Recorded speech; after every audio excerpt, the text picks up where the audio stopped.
In the next few videos on our exploration of evaluations and performance reviews, we want to take a look at a few different approaches. And looking at these few different approaches, I don't mean it to be a representation of these approaches in their entirety, an endorsement, or a massive criticism of these approaches.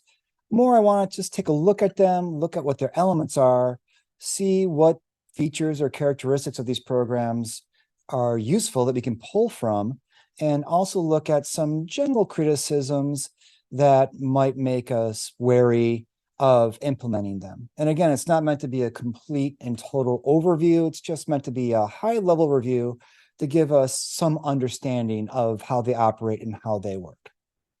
And the first one I want to take a look at is something called 360-degree feedback. And it's something in a weird kind of way I'm a little bit familiar with, although probably not in how most people experience it.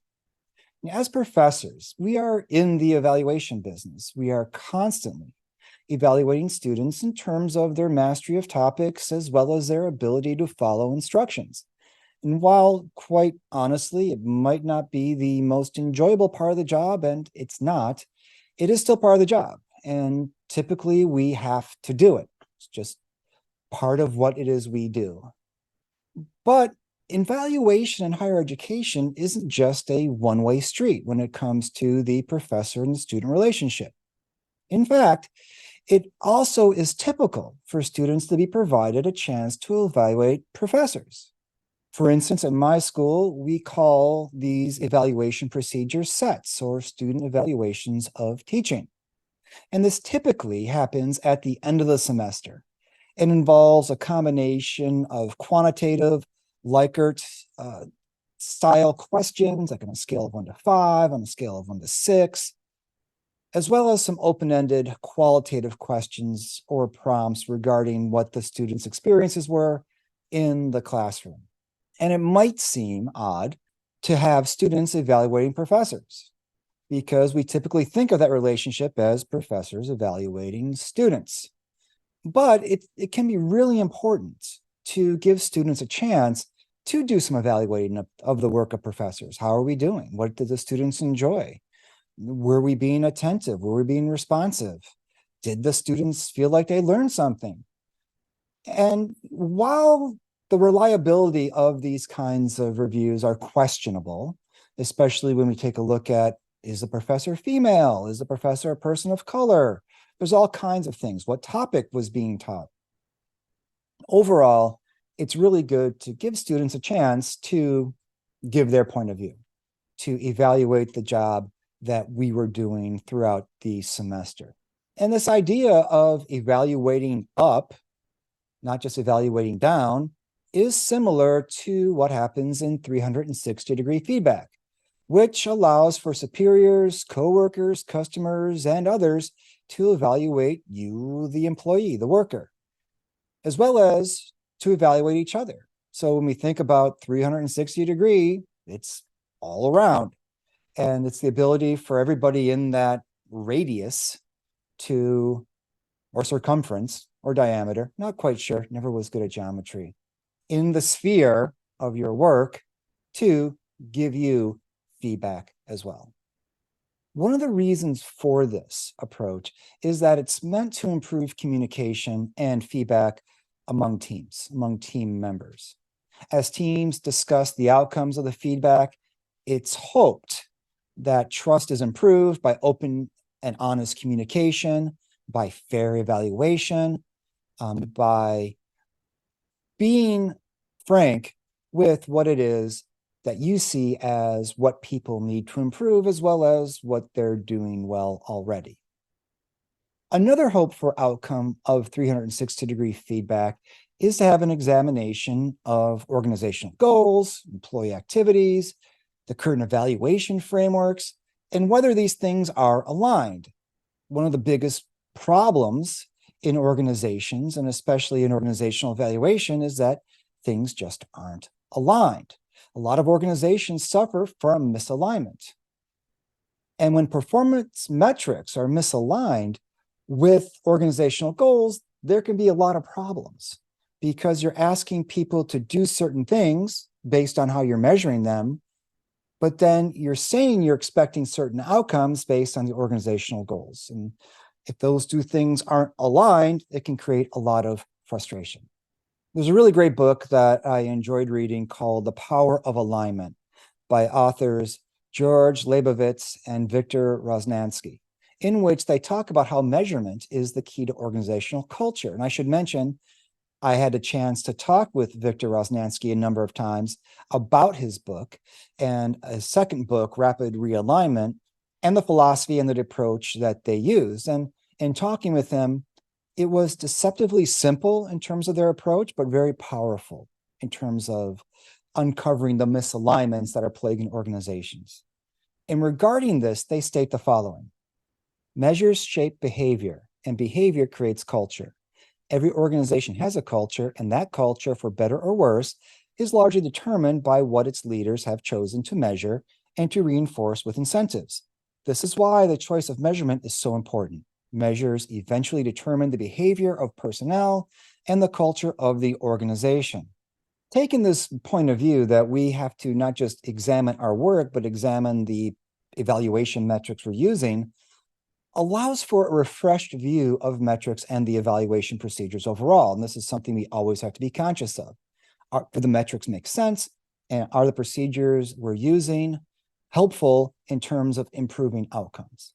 Rather than a once and done mindset in which the evaluation frameworks are set and rigid and never going to be modified, we need to explore the extent to which metrics promote behaviors that are aligned with organizational goals, and to make sure that this part of the process is always checked in on. We always come back to it. We always make sure that the behaviors we say we want to see are the behaviors we're actually measuring or trying to incentivize. Again, I really do need to restate here that having metrics that don't align with organizational goals is hugely frustrating for employees. You might have an organizational goal that says we want to provide the best customer experience possible for our customers. It's a great goal. Most people have this goal. But then you also have a metric of making sure that call center or contact center phone calls don't go over 2 minutes. The metric isn't necessarily aligned with the goal. Trying to get people, incentivizing people to get customers off the phone in under 2 minutes isn't necessarily correlated or doesn't necessarily lead to the best customer experience possible. Just like empowering students to have a voice is important to keep faculty aware of student perspectives and to make professors accountable, it's also a goal of 360-degree feedback to make managers accountable as well. Having one directional evaluation, I guess one direction here not to be confused with the boy group One Direction, having one directional evaluation can be dispiriting. Allowing for those who are lower in the organizational hierarchy to have a say can create a better sense of inclusion and equity, especially, and this is important, especially if their feedback is taken seriously. If all you're doing is saying you get to have a say and there's no outcome to that say, then what's the point? You're just asking me just for the sake of asking me without really caring what I'm saying about it. And that can be de-incentivizing and dispiriting. Clearly, a really important part of this is anonymity, so that people feel like they can be honest. It is also important that people do not take advantage of that anonymity by giving feedback that is meant to be score settling rather than constructive and helpful. If the feedback is problematic in terms of its tenor and nature, if people are just launching shots, it is probably a good indication of some deeper issues that exist in the organization. I would say it's not the fault of the feedback approach, it's the fault of the culture, and that people feel like scores need to be settled through anonymous feedback. And it goes without saying that such an approach isn't without challenges. As just mentioned, if the relationships between coworkers is already problematic, a 360-degree review might just and probably will exacerbate those issues. For instance, an article in the New York Times by Meg Halverson states 360-degree reviews often lead to cruel, not constructive criticism. Based on her experience as a management consultant, she writes, quote, If an employee is being considered for promotion, there are many agendas at play. Peers may be envious and wish to cause damage. Managers may want to demonstrate their own superiority. And people who report to the person being reviewed may have an axe to grind over any number of workplace issues. For example, he didn't approve my vacation, so I'm just going to let him have it. She continues, quote, the sheer number of thoughtlessness and even mean-spirited 360-degree reviews I've seen has led me to question their purpose and value, end quote. Given the time-consuming nature of such an initiative, she concludes, I've decided they're seldom worth the investment. Another article in Forbes by Liz Ryan comes to a similar conclusion. In her article, quote, the horrible truth about 360-degree feedback. And this gets pretty funny, where she says, comparing it to a middle school slam book, never had a slam book in middle school, but I can only imagine what that's like.